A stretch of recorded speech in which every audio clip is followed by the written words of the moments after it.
In late July 2024, India changed one line in their tax code.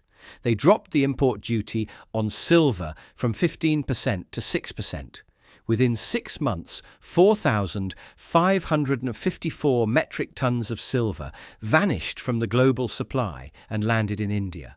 That's 146 million ounces. The entire global silver deficit for 2024 was 149 million ounces. Read that again.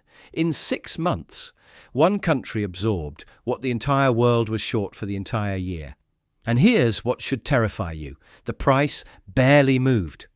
Because while India was draining physical metal from vaults around the world, the paper markets kept showing normal prices. When physical supply disappears while the price stays calm, someone is about to get caught holding nothing but promises. In the real world, supply does not vanish into thin air. It gets reassigned quietly and methodically by whoever changes the rules first. In late July 2024, India made what appeared to be a routine administrative adjustment. The government reduced the total customs duty on silver from 15% to 6%, aligning it with gold and announcing the change with immediate effect following the budget announcement window. On paper, this looked like a minor tax policy tweak, designed to simplify import regulations and perhaps discourage smuggling by narrowing the price gap between legal and illegal channels. In practice, it triggered one of the most dramatic commodity relocations in recent history. Within the first 6 months following this policy shift, India's silver imports surged to approximately 4,554 metric tons, a figure that sounds abstract until translated into the architecture of global supply balances. The mechanism behind this surge is neither mystical nor accidental. It is a textbook example of what happens when a tax wedge collapses overnight in a market with established arbitrage channels and sufficient institutional capital to exploit the opportunity. Before the duty reduction, a tax wedge existed that artificially inflated the local Indian price of silver relative to the world price. This wedge functioned as an invisible barrier that made imports more expensive and created incentives for alternative supply routes, including smuggling and informal channels. The moment that wedge was cut sharply from 15% to 6%, imported silver became instantly cheaper than existing local inventories that had been priced under the old regime. Anyone with access to capital established import channels and the compliance infrastructure necessary to move metal at scale could suddenly pull physical silver forward into India at a significantly lower cost than domestic holders were carrying on their books. This is not a story about mass hysteria or sudden consumer demand. It is a story about structural access and institutional positioning. When rules change overnight, the winners are not random citizens making emotional decisions. The winners are the entities that can mobilize financing, logistics, and regulatory compliance at industrial scale. The global silver market did not experience this surge as a dramatic headline event. It experienced it as a quiet, persistent migration of inventory from vaults in London, New York, and other established bullion hubs into Indian delivery points. The metal moved through compliant channels, cleared customs under the new duty structure, and settled into a market that had suddenly become the most attractive destination for physical silver on the planet. The immediate consequence of this policy shift was not chaos, but rather a profound reordering of global inventory allocation. While headlines focused on the nominal price of silver, which remained relatively stable during this period, the underlying physical architecture of the market was being fundamentally restructured. Thousands of tons of metal that had been sitting in Western vaults, available for lease or future delivery, were instead converted into physical imports bound for India. To understand how 4,000 tons moves that fast without triggering obvious price signals, one must examine the hidden machinery underneath: duty arbitrage mechanics, exchange access privileges, and the paper market structures that can temporarily camouflage physical migration. Before July 2024, India's silver imports were already being distorted by a complex architecture of duty differentials and specialized import channels that created multiple effective prices for the same commodity within a single national market. This precondition matters because it reveals that the subsequent surge was not a sudden outbreak of consumer enthusiasm, but rather the predictable result of structural access advantages that certain institutional actors had spent years positioning themselves to exploit. When different import pathways face different effective duties, trade routes do not simply adjust at random. They reorganize according to a ruthlessly efficient logic that rewards those who can navigate the most favorable channels at the largest scale. The mechanics of this system are straightforward once stripped of their bureaucratic camouflage. Two distinct landed prices form inside one country. The first is the standard duty landed price, which applies to imports coming through conventional customs channels under the full published tariff structure.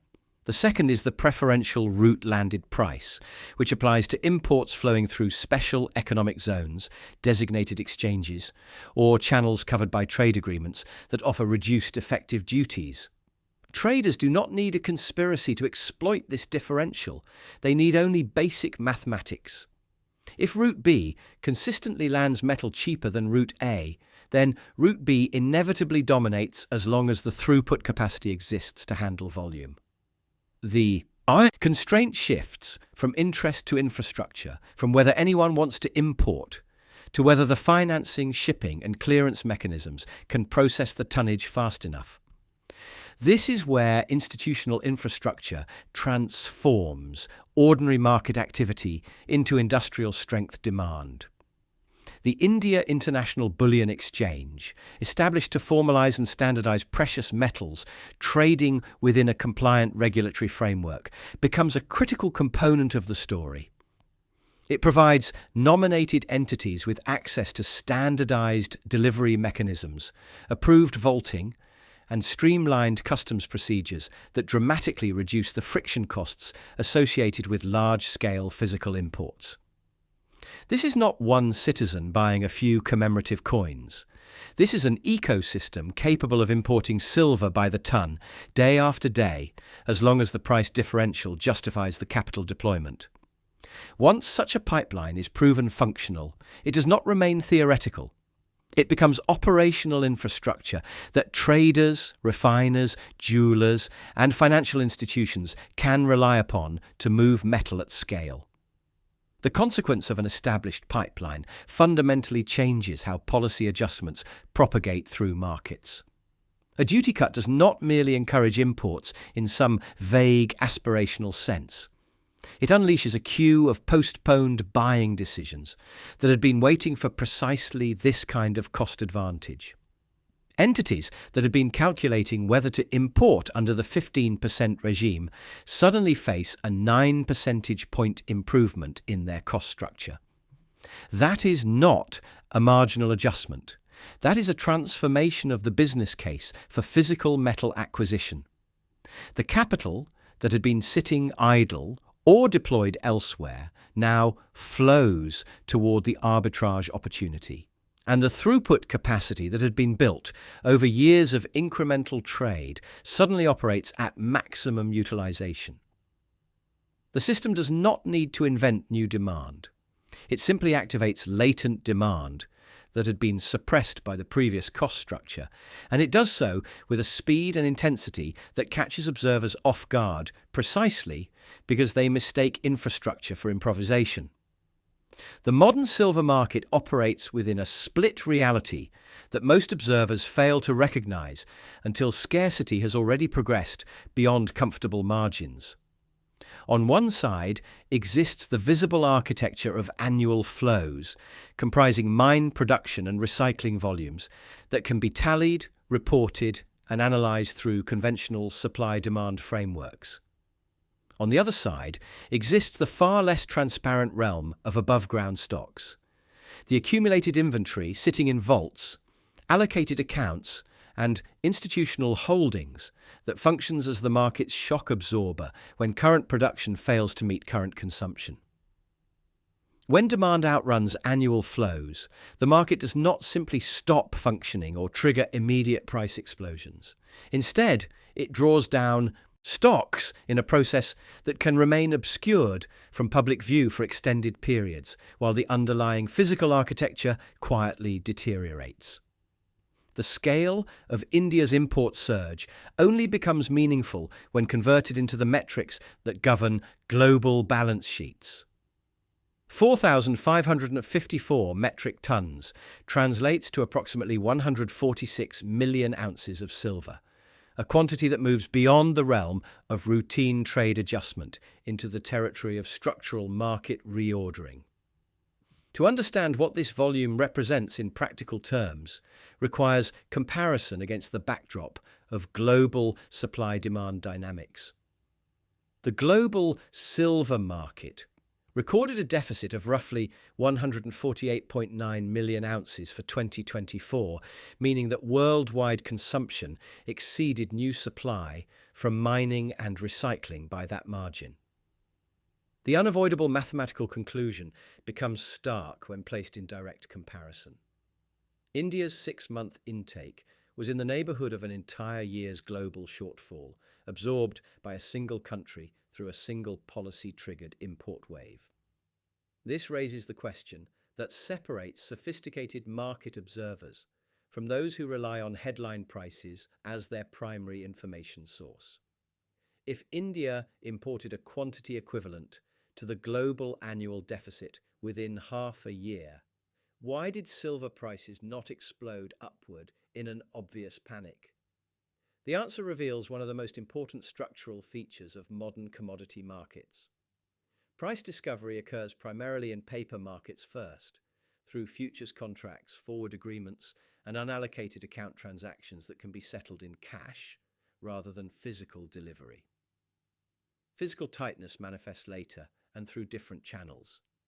It appears as rising premiums above spot price, as delivery delays that stretch from days into weeks, as vault inventory drawdowns that appear in obscure industry reports rather than financial headlines, and as abrupt changes in established trade routes when certain pathways become uneconomic or restricted.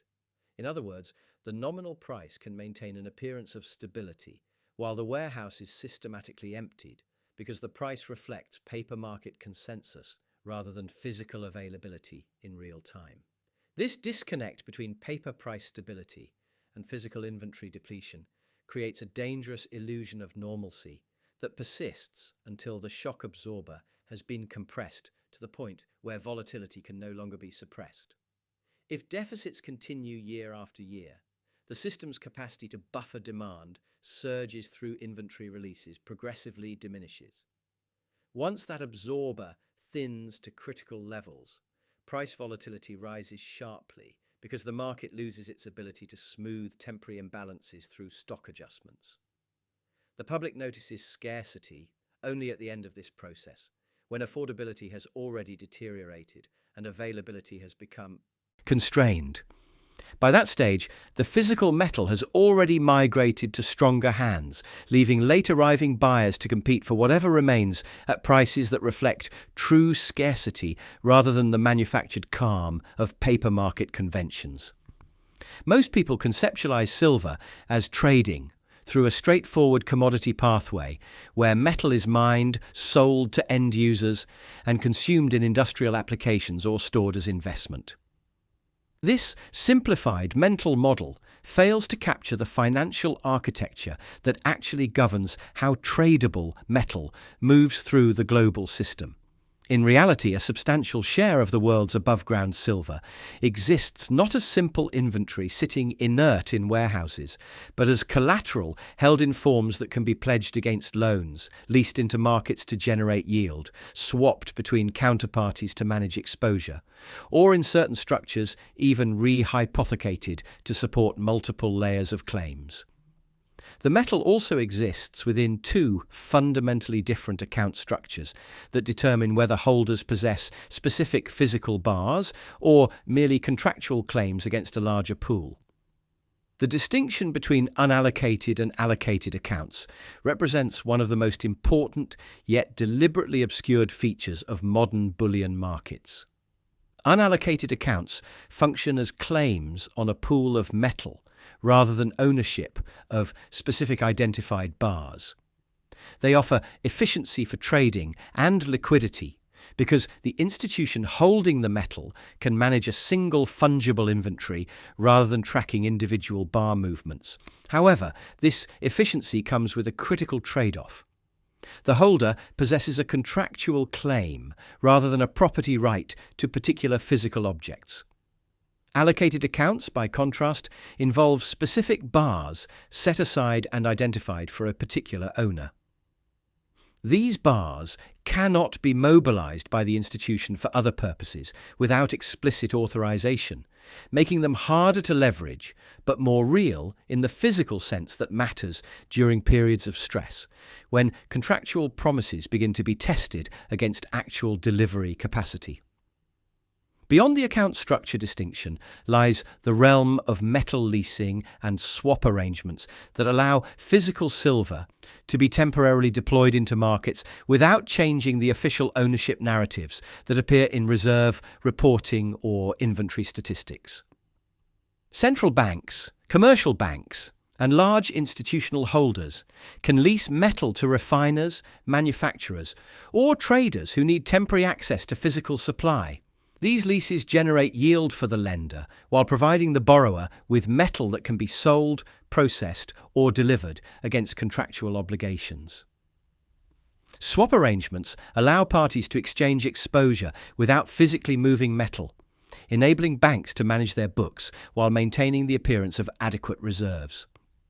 Futures markets add another layer of complexity by setting the reference price that most market participants use for valuation, while physical markets adjust through premiums or discounts that reflect actual availability in specific locations or forms. What India's import surge accomplishes within this architecture is not a dramatic breaking of paper markets, but rather the creation of persistent physical pull that forces the system into a sequence of predictable responses. The system does not need to immediately admit scarcity.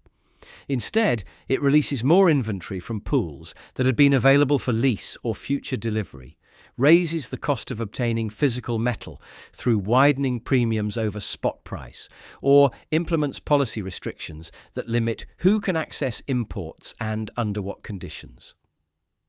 This is the recurring pattern visible throughout monetary history whenever trust deteriorates and policy changes arrive abruptly. Populations and institutions alike migrate toward tangible reserves that cannot be diluted by decree or defaulted upon through accounting adjustments. The institutional response follows an equally predictable sequence. First, manage optics through price stability mechanisms. Second, handle logistics by releasing inventory or restricting access. Third, and only when the previous measures have been exhausted, admit that scarcity exists and allow prices to adjust to reflect physical reality rather than paper market conventions. In the immediate aftermath of India's duty reduction, the policy appeared to accomplish its stated objectives with admirable efficiency. Legal imports became substantially cheaper relative to smuggled metal, which narrowed the economic incentive for informal channels and theoretically simplified the government's enforcement burden. The customs regime looked cleaner, the compliance pathway looked more attractive, and the early months of surging imports could be framed as evidence that bringing duties into alignment with regional competitors had successfully formalized previously grey market flows. However, policy changes of this magnitude never produce only first-order effects. Within months, the secondary consequences began to manifest in ways that created new problems for policymakers who had assumed a duty cut would simply rationalize existing trade patterns without fundamentally altering the scale or structure of import flows. The medium-term complications arrived as predictable economic responses to a mispriced incentive structure. Trade deficits widened as silver imports surged beyond what domestic absorption could justify in the short run, creating balance of payment pressures that central bank officials monitor closely. Preferential trade routes that had been economically viable under the old 15% standard duty regime suddenly became uneconomic once the gap narrowed to 6%, forcing traders to abandon established channels and rewire their supply chain infrastructure virtually overnight. This was not merely a technical adjustment to logistics. It represented a fundamental reorganization of how metal flowed into the country and which institutional players controlled access to those flows. The policy embarrassment became unavoidable when trade data revealed that imports had exploded to levels that prompted uncomfortable questions about whether the government had anticipated this outcome or had inadvertently triggered a vacuum effect that was draining global inventory at an unsustainable pace. Political pressure mounted to manage inflows before the situation created diplomatic friction with trading partners or threatened currency stability through persistent trade imbalances. The government's response followed the classic pattern of policy whiplash that occurs when initial liberalisation produces consequences that exceed bureaucratic comfort levels. After opening the gate wide through duty reduction, authorities began installing checkpoints through targeted restrictions on specific import categories. India moved to limit imports of finished and unstudied jewellery categories, deploying the standard regulatory toolkit of licensing requirements, eligibility restrictions, and nominated agency frameworks that allow officials to control throughput without technically reversing the headline policy change. This is the recurring playbook, visible across commodity markets and currency regimes throughout modern economic history. Authorities liberalise to achieve one objective: discover that market participants exploit the new rules with more intensity than anticipated, then reimpose controls through secondary mechanisms that restore bureaucratic discretion without admitting the original policy was miscalibrated. The inevitable conclusion becomes clear when these developments are placed within the context of silver's structural market fundamentals. The global balance has been running persistent deficits, meaning annual consumption exceeds annual production, and the gap is filled by drawing down above-ground stocks. A sudden demand surge by the world's largest consumer class, triggered by policy changes rather than organic economic growth, can absorb physical quantities comparable to entire years of global shortfalls within a matter of months. When that pattern emerges, the system's response becomes predictable, with almost mechanical precision. More controls arrive to manage the political and economic fallout. More financialization occurs as paper claims proliferate to satisfy demand without requiring equivalent physical delivery. More volatility eventually erupts as physical tightness forces the paper layer to reprice toward reality rather than maintaining the convenient fiction of abundant supply at stable prices.